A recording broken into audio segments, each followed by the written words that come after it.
Saving, budgeting, and planning are all important components of financial security. However, we often forget financial security not only applies to how we manage our money, but also what we do to protect it. Today, we have MSUFCU Chief Marketing Officer Deidre Davis with us to discuss ways that maybe fraud can come up and how we can prepare to take appropriate action if it does appear. Thank you so much for stopping by. Absolutely, glad to be here. Yeah, I mean, bottom line, how do we protect those accounts? Yeah, so there's a lot of different scams that are out there, as I'm sure you've heard, all of your viewers have heard as well. And the three most common types are ID theft, online scams, and then phishing or smishing. And so ID theft is when someone impersonates you basically with the purpose of either purchasing items or taking out loans in your name. So if you can imagine that someone and get some of your personal confidential information, and then they apply for a credit card. They use that credit card to buy lots of different things, and then of course they have no intent to pay that, and so you're left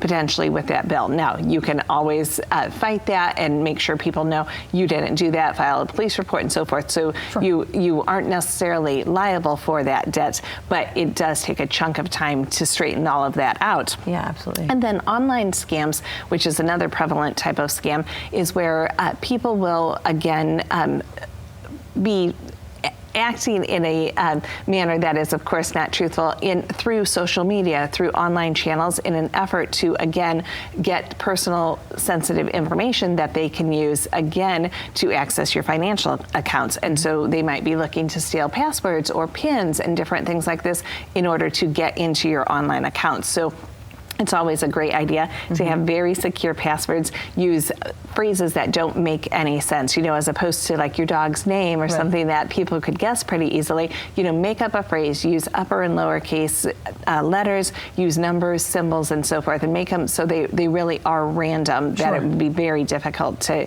figure those passwords out. Absolutely. And then the third most common type of scam is phishing and smishing, which are really the same kind of operation, where either you're texted or you're called, and people, again, are perpetrating that they are someone different. And so maybe you receive an email and it looks like it's from, say, your financial institution, but maybe the language of it isn't quite right. And so you can pick up on those cues, and you can know if it doesn't sound quite right, you know, be diligent. It's your information, it's your security, so you have to be really diligent in keeping that safe. So always reach out to the financial institution and find out, was this a communication you sent? And never share that personal information. So if someone, you know, it looks like your financial institution and they're asking for, oh, could I have your PIN, our records, you know, we just don't have it straight. Don't ever give that out, because your financial institution will never ask for that information over the phone or in an email or in a text. Absolutely.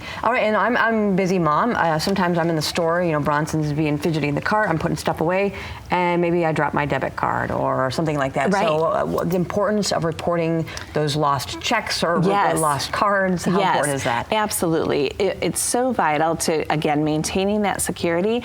And so the moment that you realize that, you know, that checkbook you've dropped or a credit card, you can notify your financial institution, but also your financial institution might have a feature like the credit union offers, which is a card lock. And so if you think your card is lost or stolen, you can go right into the app or into Computer Line, which is online banking, and you can lock your card until you could take time to figure out, like, is it maybe just in my jeans that I wore yesterday, or did I really lose it, or is my entire wallet missing?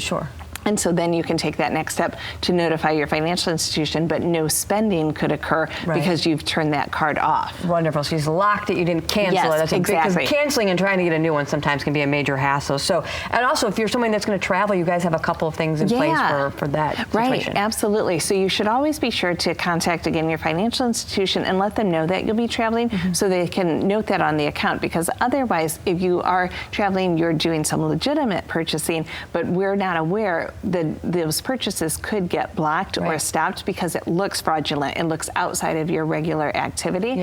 And then also, setting up e-alerts on your account is a great way to help you know if anything's suspicious. You can set them up if it's a purchase over $100 or over $500, you know, anything that's maybe out of your typical pattern, you can set up to get your balance every single day, different things like that. And then we also offer something really neat called mobile mobile location confirmation, where your card and your phone, which are typically, if you think about it, your phone's always on you, so, and if your card is with you, you're making a purchase, they're linked together. And so if you have linked them together, we are able to see, well, if you're trying to make a purchase, your card is anyhow in Washington, D.C., but your phone is in Grand Rapids, then there's a mismatch, and that will activate our account security to further protect you.